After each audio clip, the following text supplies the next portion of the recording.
Colour কিন্তু change হয়ে গেছে, মানে একদম দেখবেন সরিষার তেলের বা কালো একটা কালার চলে আসছে দেখেন।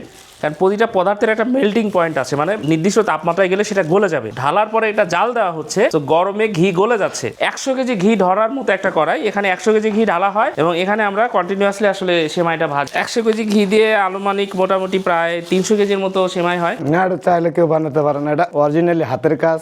এটা রিং বলে, এটা না করলে পেস হবে না মামা, পেস হবে না, লাচ্চার পেস না। এটা কোনো মাপ নাই, টেকনিক নাই, হাতের মাপ। এটা চিকন মোটা হলো হাতে। তো মোট সেমাই বানাতে 8টা পেস দিতে হয়। গোটা রেস্ট দেওয়া লাগবে, গুটি কাটা লাগবে, তারপর মাল চুলাই যাবে। বড় ভুল হলো পাম তেল, পোড়া তেলেই সেমাইটা নষ্ট হয়। খাদও নষ্ট হয়, সেমাইটাও নষ্ট হয়। জাদু বলতে ছোট ছোট জাদুবিদ্যা জানাই থাকা লাগে, এটা অভিজ্ঞতাই জাদু। অ্যাজ ইউজুয়াল ঘি ভাজা সেমাইতে এই যে ঘিয়ের যে একটা পারফিউম, শুধু আপনি এটাই পাবেন, কিন্তু অরিজিনাল ঘিয়ের যে একটা টেস্ট এবং এর যে একটা প্রিমিয়ামনেস, সেটা কিন্তু আপনি কখনোই পাবেন না। নর্মালি যেটা হচ্ছে এটা কস্টিং, কারণ এই ঘি এবং ঘিয়ে তো মানে ঘিয়ে ভাজা সেমাইয়ের যে কস্টিং, এই কস্টিংটা মার্কেটে আসলে ম্যাচ হয় না। এই কারণে ওরা হচ্ছে শুধুমাত্র পারফিউম দিয়েই ঘিয়ে ভাজা সেমাইটা তৈরি করে, কম দামে মার্কেটে আসলে ডিস্ট্রিবিউট করে আর কি। এই যে ঘি, এই ঘিয়ে ভাজা সেমাই বলে আপনি বিক্রি করতেছেন, কিন্তু অ্যাকচুয়ালি তো আপনি ঘিয়ে ভাজেন। আপনি হয়তো পাম অয়েল বা ডালডা দিয়ে ভাজছেন, জাস্ট উপরে একটা স্প্রে করছেন, পারফিউম পাওয়া যায়, প্রতিটা ফুডের পারফিউম পাওয়া যায়, এই পারফিউম দিয়ে স্প্রে করে আপনি ঘি ভাজা সেমাই হিসেবে মানুষের কাছে বিক্রি করছেন।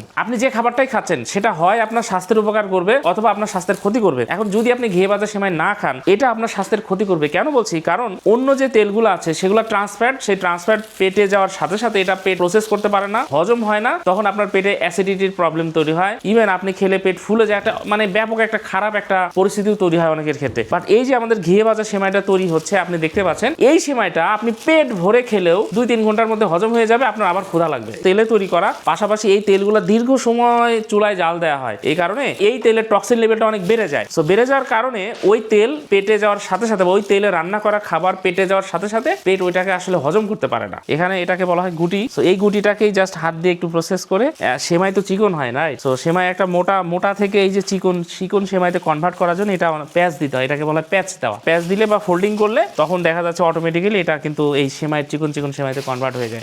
এই যে দেখেন, এটা ঘিয়ে ভাজা সেমাই, এটা খাইতে গেলে খুব সুস্বাদু লাগবে। বাজারে আপনি খাওয়া যাবে না, খালি পরে প্রবলেম হবে তার। এটা রান্না করে খালি পরে আরো সুস্বাদু হবে। লাচ্চা সেমাইয়ের জগতে ঘিয়ে ভাজার লাচ্চা সেমাই সেরা। মামা, লাচ্চা সেমাই বানাতে টেকনিক লাগে।